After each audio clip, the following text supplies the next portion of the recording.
Hello வணக்கம் உறவுகளே. இப்போது நம்ம ஆல்ரெடி இந்த ப்ளவுஸுக்கு லைனிங் கிளாத் வெட்டி ரெடியாக இருக்குது ப்ளவுஸோட மெஷர்மெண்ட்டுக்கு. இப்போ நம்ம அதை எப்படி அந்த லைனிங் கிளாத்தை ப்ளவுஸ் பீஸில் போட்டு கட் பண்ண போகிறோங்கிற வீடியோவை பார்க்கலாம். இப்போ இந்த கீழே வந்து பார்டர் தான் கைக்கு வரப்போகுது. இதை கரெக்டாக கரெக்ஷன் பண்ணிக்கலாம். நீட்டாக பண்ணியாச்சு. இப்போது இதுதான் ப்ளவுஸோட லைனிங் கிளாத் மெஷர்மெண்ட்டு. இதை அப்படியே போட்டு காப்பி பண்ண போகிறோம். சேம் ஒரு 1/4 இன்ச்சு எக்ஸ்ட்ரா வச்சு வெட்டி எடுக்க போகிறோம்.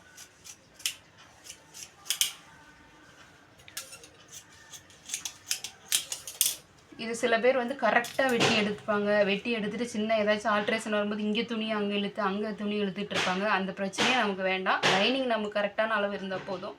ப்ளவுஸ் பீஸு நம்ம கொஞ்சம் பெருசாகவே வெட்டிக்கலாம். ஸ்டிச் பண்ணிவிட்டு பேலன்ஸ் பீஸை வெட்டி எடுத்துடலாம். இது யாராக இருந்தாலும் ஸ்டிச் பண்ணுற மாதிரி தான் நான் சொல்லி கொடுக்குறேன். பேசிக் கற்றுக்கிறவங்களுக்கு ரொம்ப ஈஸியாக இருக்கும். முறைப்படி பாருங்கள் போதும்.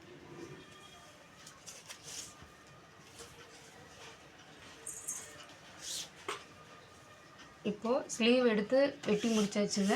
நெக்ஸ்ட்டு வந்துட்டு பேக் பீஸ் வெட்ட போகிறோம். இந்த கரையை வந்து வெட்டி எடுத்துடலாம். கரை நமக்கு தேவையில்லை. ஸ்டிச் பண்ணும்போது ஒரு மாதிரி இருக்கும். கரை வேண்டாம். எடுத்துகிட்டு இப்போ பேக் பீஸ் எடுக்க போகிறோம். இது பேக்கு, இது கிராஸ் கட்டிங். இப்போது நம்ம துணியில் வந்து லைனிங் கிளாத்தில் கிராஸ் கட்டிங் போட்டு வெட்டியிருக்கோம். இப்போ ப்ளவுஸில் எப்படி கிராஸ் கட்டிங் போடுறது? இப்படி போட்டால் இது நேர் கட்டிங் ஆயிரும். அப்போ நம்ம கிராஸ் எப்படி போடணும்னா சேம் அந்த லைனிங் கிளாத் போட்டோம்லங்க அதே மெத்தடில் துணியை கிராஸாக போடணும்.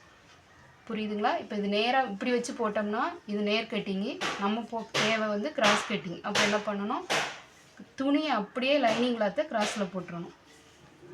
அடுத்து பட்டி. நமக்கு இவ்வளோ துணி மிஞ்சுது. மாடல் போட செய்யும்போது யூஸ் பண்ணிக்கலாம். நல்ல பெரிய ப்ளவுஸாகவே இருக்குது, துணியாகவே இருக்குது. ப்ளவுஸ் சின்ன ப்ளவுஸ் தாங்க. இப்போ நல்லா பார்த்துக்கோங்க. லைனிங் கிளாத்தில் அப்படியே போட்டு வெட்ட தான் போகிறேன். வேறு எந்த வேலையும் கிடையாது. ஒரு 1/4 இன்ச்சு எக்ஸ்ட்ரா மேலே வச்சு வெட்டிக்கிறோம். கரெக்டான மெஷர்மெண்ட் தேவையில்லை.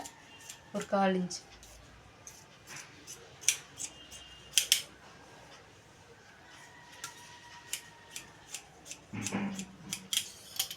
இதை அப்படியே ஃபோல்டு பண்ணிக்கலாம்.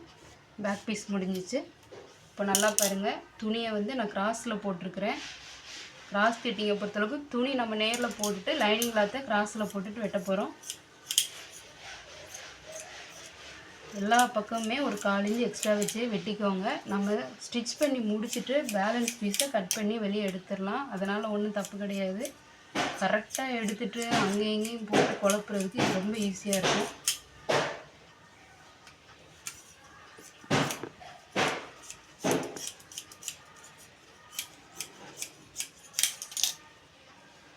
இப்போது ஃப்ரண்ட்டு முடிஞ்சு, பேக் முடிஞ்சு, ஸ்லீவ் முடிஞ்சு. இப்போ பட்டி தான் வெட்ட போகிறோம். பட்டிக்கு வந்து மேக்ஸிமம் நம்ம ஒரு பக்கத்துக்கு 3 துணி கொடுத்தா பட்டி வந்து நல்லா ஸ்டிஃபாக நிற்கும். இப்போ துணி இல்லாத பட்சத்தில் நம்ம வந்து 2 துணி மேட்சிங்காக கொடுப்போம். ஒரு துணியை உள்ளே வேறு ஏதாச்சும் வச்சு கொடுப்போம். இப்போ துணி நல்லாவே இருக்குது நம்மக்கிட்ட. ஸோ என்ன பண்ண போகிறோம்? ப்ளவுஸ் பீஸ்லேருந்து 4 துணியாக எடுத்து ஒவ்வொரு சைடுக்கும் போட போகிறோம்.